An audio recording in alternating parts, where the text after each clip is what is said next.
Hey everyone, welcome to another deep dive. This time we're going deep into mind hacking. Ooh, mind hacking. That sounds intense. It is, but also really interesting. The book we're looking at today basically treats your mind like it's, a computer program. Okay, I'm kind of with you. Like, optimizing for success and happiness sounds pretty good to me. Right. And, a lot of people want to improve their focus, break those bad thought patterns, and actually reach their goals. This book is like a how-to guide for all of that. I'm in. What's it called? Mind hacking. It's got some crazy stories in it, too. Oh, like what? Well, one of them actually involves the Secret Service. No way. Really? What happened? I'll save that for later, but it really shows how our minds can take us to some pretty wild places. Well, I'm hooked already. But let's back up a bit. How does this whole mind hacking thing actually work? That's what I'm excited to unpack. But first, what really stood out to me was this idea of attention as currency. Yeah, that makes sense, especially in today's world, right? Like, our attention is constantly being pulled in a million different directions. Exactly. Every notification, every ad, every headline is vying for our attention. It's exhausting. Totally agree. So how do we fight back? Where do we even begin with this whole mind hacking thing? Well, the first thing the book really emphasizes is you are not your mind. Okay. I think I get it, but it's kind of a paradox, isn't it? Yeah, a bit. But it's about learning to separate yourself from that constant stream of thoughts and feelings, not letting them control you. So, like, not getting totally swept away by every little thing that pops into our heads. Right. Think of it like watching a movie. You get caught up in the story, but deep down you know it's not real. You're separate from it. Oh, I like that analogy. It makes it a lot clearer. And mind hacking is about cultivating that same awareness with your thoughts and feelings. You can observe them without letting them run the show. So we can choose how we respond to them rather than just reacting automatically. I like that. Exactly. And there's a really great example of this in the book. Have you heard of Adam Stelzner? I don't think so. Who is he? He's the NASA engineer who led the Curiosity rover landing on Mars. Wait, seriously, that sounds like an incredibly high-pressure job. It was. But here's the thing. He's this total rocker dude. Elvis haircut, snakeskin boots, the whole 9 yards. Wow, that's not what I picture when I think NASA engineer. Nope. But he was able to stay calm and focused under immense pressure because he understood this principle of separating himself from the chaos. So he was able to control his mind instead of letting his mind control him. That's pretty amazing. Exactly. He was like the captain of his own ship, steering it through a storm. I love that visual. So we can be like Adam Stelzner, directing our mental energy towards our goals, even when things get tough. Right. And speaking of those distractions we were talking about earlier, remember attention as currency. Yeah, that was a good one. Like, our attention is valuable and everyone's trying to get a piece of it. Exactly. The book really dives deep into that, and it describes our distracted minds as being like a disobedient dog. A disobedient dog? What do you mean? Like it's constantly chasing after squirrels, or in this case, those tempting notifications and pings. Oh, I know that dog. Always getting sidetracked. Right, and all this distraction really messes with our ability to focus and think deeply. So what's the solution? How do we train this disobedient mind?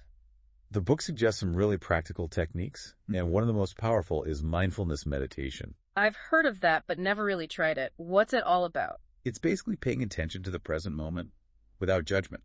You focus on your breath, your body, your thoughts, just observing them. So it's about becoming aware of those distractions instead of getting carried away by them. Exactly. It's like gently guiding that disobedient dog back to your side, training it to stay focused. I like that.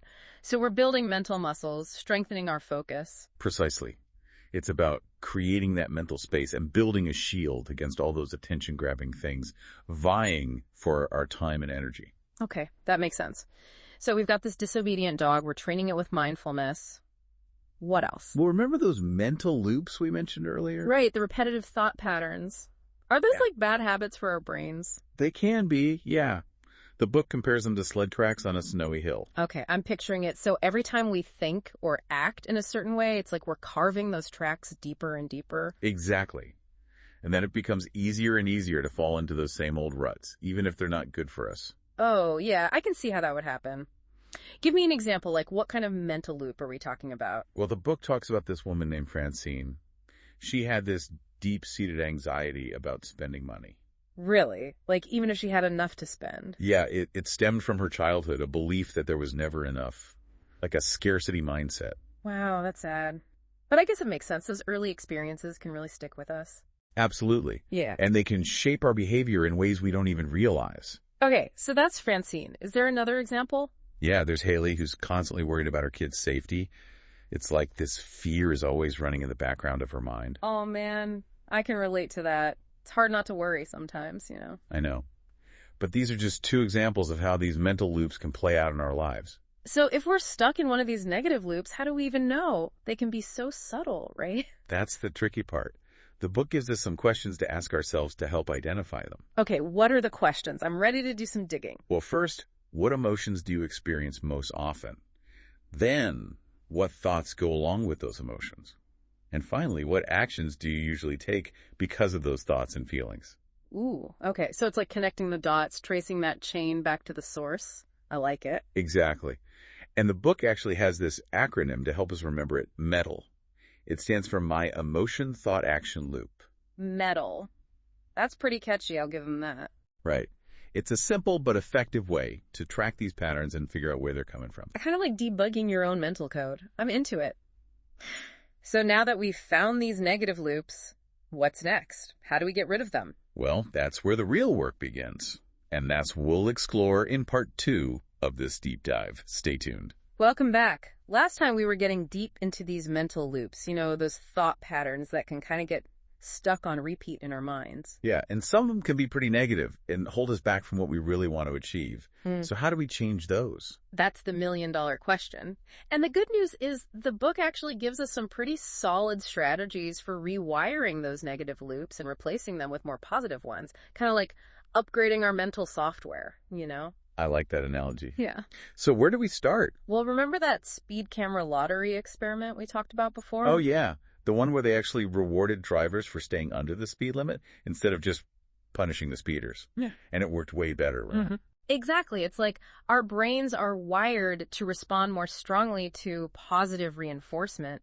So instead of dwelling on what we don't want, it's much more effective to focus on what we do want. Okay, that makes sense. Okay. But how do we actually do that? Like, how do we shift our focus to the positive? One powerful technique is using affirmations. Have you ever tried those? I've heard of them, but I've never really been consistent with them. It takes some practice, for sure. But the basic idea is to identify that negative thought you want to change. Let's say it's, I'm not good enough. And then you come up with a positive, empowering statement that directly counters that thought.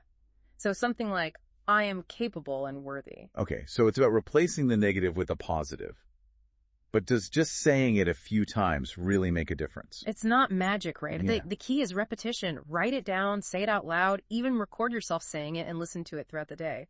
The more you repeat it, the more those new positive neural pathways start to form. Interesting. So it's like we're creating a new mental groove, training our brains to think differently. Exactly. And it's not just about affirmations either. The book actually draws inspiration from Benjamin Franklin.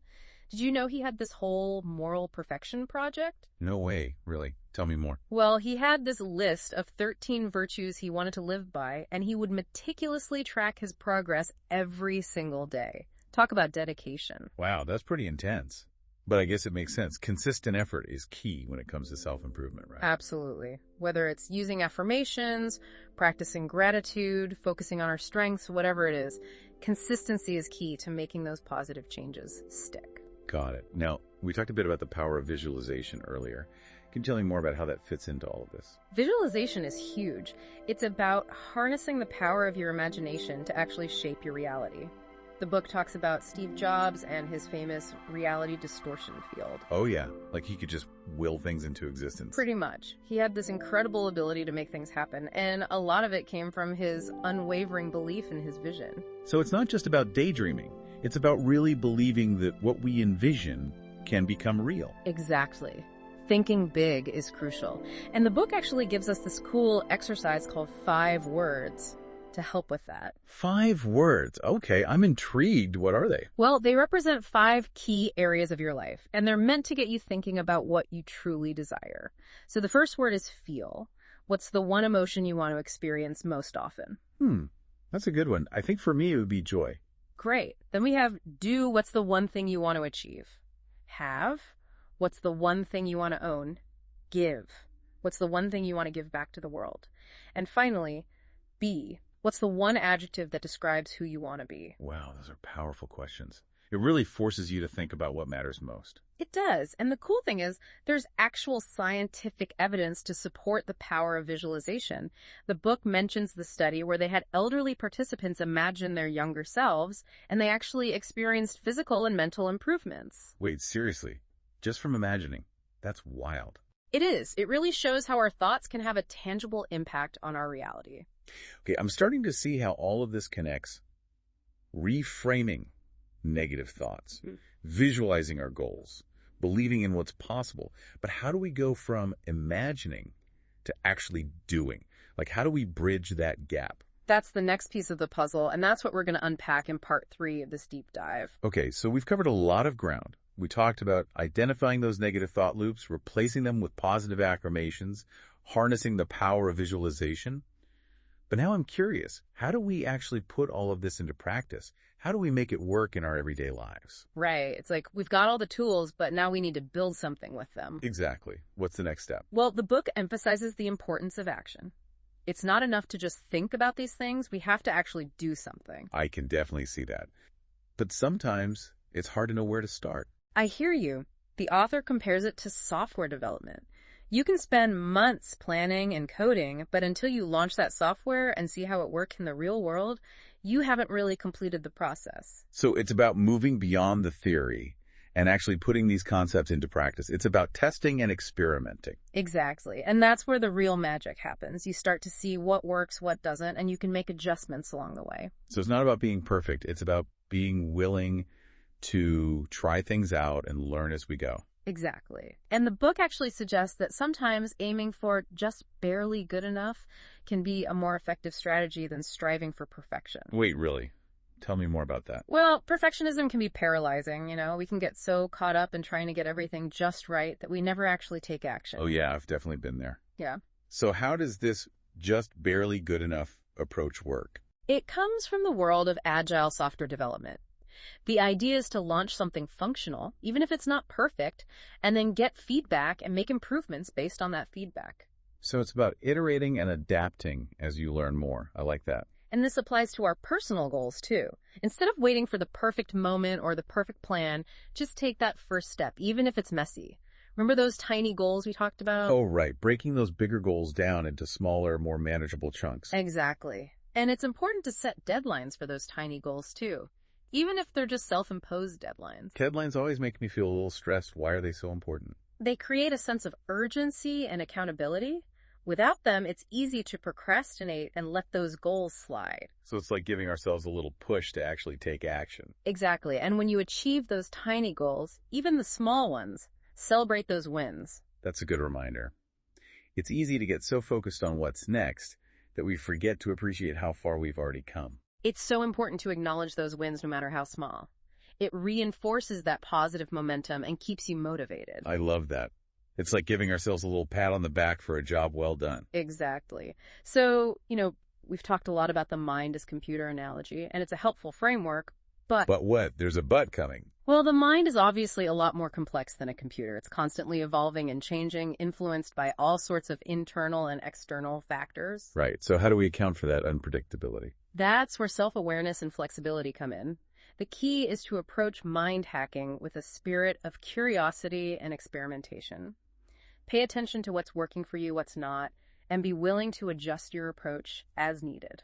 So it's not a one-size-fits-all solution. It's about finding what works best for you. Exactly. And be kind to yourself along the way. There will be times when you stumble or fall short of your goals. Oh, for sure. I know I've had my fair share of setbacks. It's all part of the process. The important thing is to not beat yourself up about it. Treat yourself with the same compassion you would offer a friend. That's such a good reminder. It's about being our own best cheerleader, not our own worst critic. Exactly. And remember, personal growth is a journey, not a destination. It's about continually striving to become the best version of yourself, embracing the challenges, and celebrating the victories along the way. I love that. This deep dive has been so insightful. I feel like I have a whole new toolkit for creating positive change in my life. I'm glad to hear that. And remember, if you were to write the code for your own life, what would it be? Think big, start small, take action, and keep iterating. Your mind is incredibly powerful. learn to use it wisely. That's a great reminder. Thanks for joining us on this deep dive into mind hacking. We hope you found it as valuable as we did.